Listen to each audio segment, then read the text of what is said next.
Bonjour à tous, bienvenue sur le channel Yesco.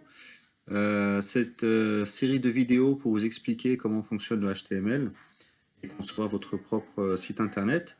Dans la première vidéo, je vous ai décrit un peu comment créer une première page avec un titre, deux sous-titres, deux paragraphes, un lien hypertexte. Dans cette deuxième vidéo, nous allons approfondir un peu plus ce qu'on peut faire au niveau du HTML. Et dans une troisième vidéo, je vous expliquerai comment faire pour publier votre page sur Internet et publier en fait chez un hébergeur gratuit. Et par la suite, je vous montrerai comment faire pour réserver votre nom de domaine et publier sur un site que vous aurez réservé. Donc, on continue. Donc là, ce que je vais vous montrer, donc ce qu'on va faire, je vais vous montrer que, parce que là on a une page qui est assez belle avec deux paragraphes, ça manque de couleurs, j'aurais bien aimé rajouter une image, sous mon titre général j'aimerais bien mettre une image, ce qu'on va faire c'est qu'on va chercher une image sur Google, sur internet, on va prendre, allez, on va prendre ce jeu de dés, hop, enregistrer l'image sous, on va appeler mon jeu de dés, non, on va appeler mon jeu, tout simplement, mon jeu.jpg, il sera sur le bureau avec les autres fichiers. Voilà, donc là on a l'image jeu qui se trouve sur le bureau.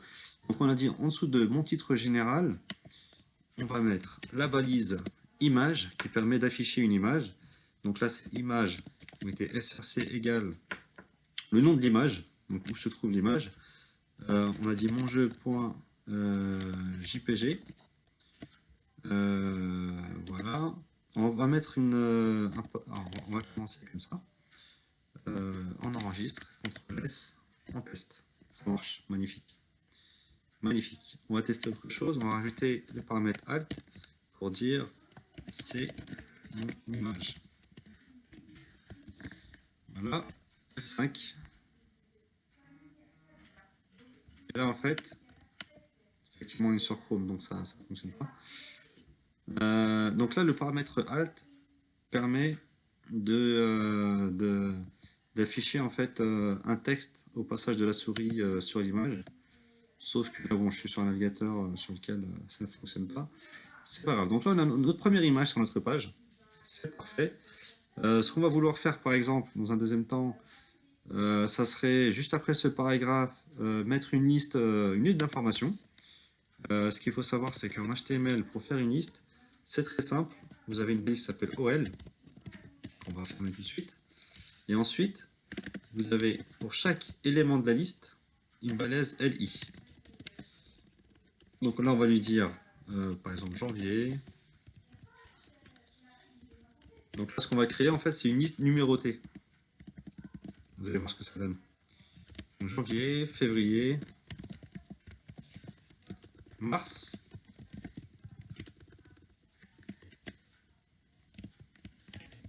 avril,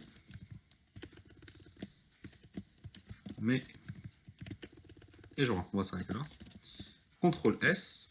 Donc soit CTRL S, soit vous faites fichier enregistré, c'est la même chose, CTRL S. Donc là, vous avez le raccourci clavier. Donc là, si vous venez ici, vous mettez CTRL S, c'est comme si vous faisiez fichier enregistré. Je reviens ici. Ici, si vous appuyez sur cette barre et que vous mettez Entrée pour actualiser, vous pouvez aussi venir ici et faire F5. Ça fait exactement la même chose. Ça actualise la page. Donc, ce que je vais faire ici, c'est à chaque modif, je fais CTRL S et ici, je fais F5. C'est plus rapide. Donc là, on voit notre liste. Donc en fait, c'est une liste numérotée 1, 2, 3, 4, 5, 6 avec un numéro qui est incrémentable. Il s'incrémente automatiquement. Si j'écris hop, coucou. Voilà, numéro 7, on a coucou. Donc là, c'est une liste numérotée. On peut faire une liste de puces si vous le souhaitez. Pour cela, en fait, il suffit juste de changer le OL en UL. Donc UL, c'est pour avoir des puces. Donc une liste non numérotée. F5, et voilà. Voilà ce qu'on a. Maintenant, ce qu'on va pouvoir faire, alors ça, on va le garder. Allez, on va le garder. Je voulais vous montrer aussi comment on crée en fait des formulaires. Un formulaire sur la page. Un formulaire, c'est très simple. Vous tapez forme vous la fermez. Vous fermez la balise forme. Et à l'intérieur du forme, vous allez mettre des informations du genre nom, deux points, prénom, deux points. Et là, à la suite, vous allez mettre des inputs. Je vais vous expliquer ensuite à quoi ça sert. Type égale texte. Donc, il prend du texte.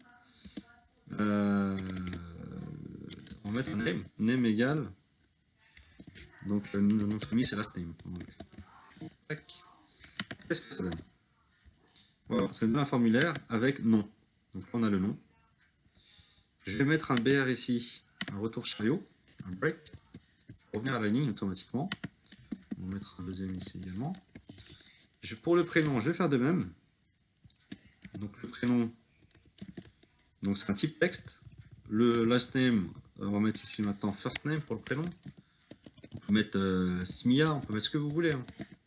C'est juste un nom qui va vous permettre de faire le lien entre la donnée que aura saisi l'utilisateur ici et cette zone. Donc le last name, ce qu'il aura mis ici, ça s'appellera last name.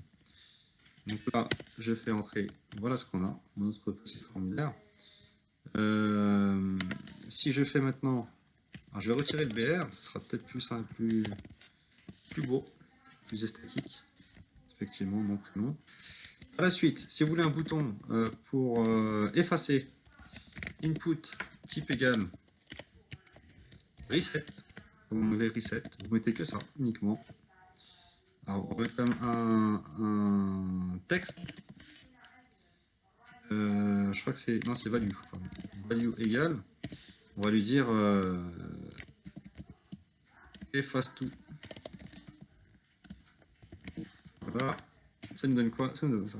Donc là, si je mets le nom de la personne et son prénom, si je mets efface tout, tac, ça s'efface. Si je fais maintenant input, type égal submit.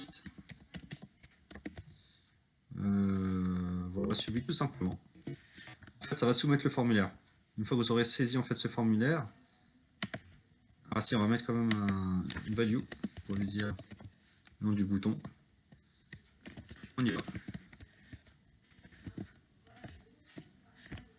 Voilà. Donc il est revenu à la ligne, c'est parce qu'il n'y a pas beaucoup d'espace là. Voilà. On y va. Donc là, si vous remplissez le formulaire, je mets on y va, tac, il part. Il part en fait sur une autre page. Vu que je ne lui ai pas donné d'autre page, en fait, il rappelle la même. En fait, ce qu'il faut faire, c'est appeler une page PHP, mais ça, je vous l'expliquerai. Une page PHP, c'est une page en fait qui va récupérer toutes les données que vous aurez saisies ici, et ensuite, il va soit les enregistrer en base de données, soit rappeler un formulaire, soit rappeler une autre page, selon ce que vous aurez décidé. Donc voilà, donc ça c'était le formulaire. Je voulais vous expliquer un peu comment l'utiliser. Et la dernière chose que vous pourrez, sur laquelle vous serez amené à travailler, c'est la création d'un tableau. Donc si vous voulez créer un tableau, c'est table. Donc le voice table pour créer un tableau. Ensuite de mémoire, donc c'est TR pour créer une ligne.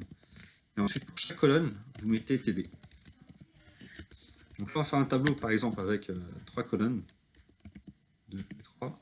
Et on ferme la ligne. On ferme la ligne. Voilà. Donc la première colonne, on va lui dire ici, on va lui dire alors le titre, qu'est-ce qu'on pourrait mettre? On va mettre ID par exemple pour identifiant. Deuxième colonne, on va mettre nom. Et troisième, on va mettre prénom. Voilà, donc je mets CTRL S, on voit ce que ça donne. Ça nous donne ça, ID, nom, prénom. D'accord, bon. Je vais le dupliquer 3 fois. L'ID, je vais mettre tac, tac, tac. Tac, tac, tac. Donc ça, c'est les ID. Les noms, je vais mettre Zidane.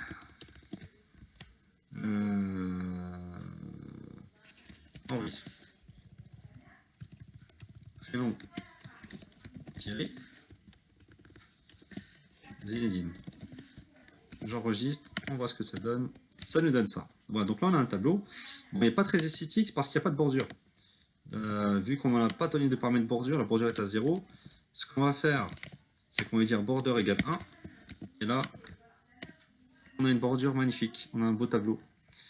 Ensuite, vous pouvez agrandir la bordure. Hein, si vous voulez une bordure plus épaisse.